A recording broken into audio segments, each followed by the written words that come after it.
जय जय राम कृष्ण हरी. अध्यात्माने सुखी होता येतं.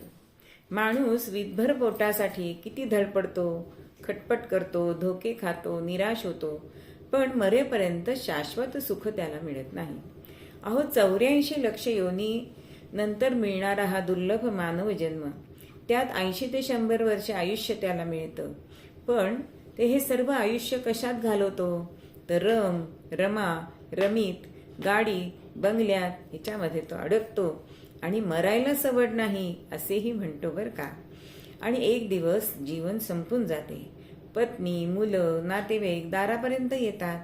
आपले शरीर चितेवर जळते आणि शेवटी पुण्यकर्म बरोबर येते.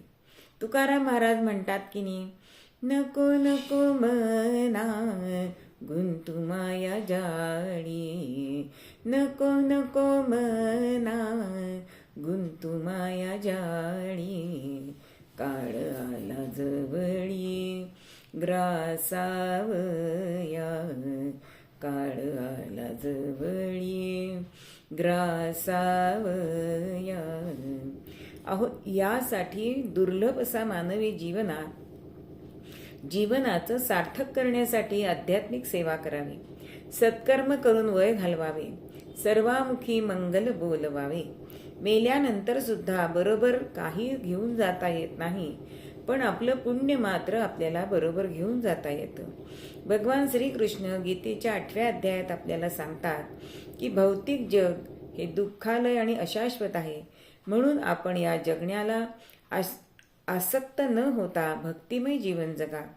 भगवंताने कृपावंत होऊन मानवी जन्म आपल्याला दिलाय, पण माणूस मात्र दिवस रात्र केवळ सुख शोधत फिरतो आणि भगवंताला मात्र पूर्णपणे विसरून जातो. अहो जो श्वासोश्वास चालू राहतो ती केवळ भगवंताची, परमेश्वराची कृपा आहे.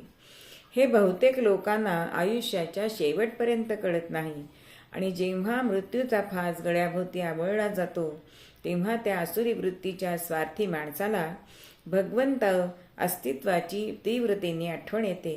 परंतु मृत्यूदेवता मात्र प्राणहरणाचे काम करून जाते, म्हणून मरणाचे स्मरण ठेवा असं आपल्याला समर्थ आणि इतर संत सुद्धा सांगतात.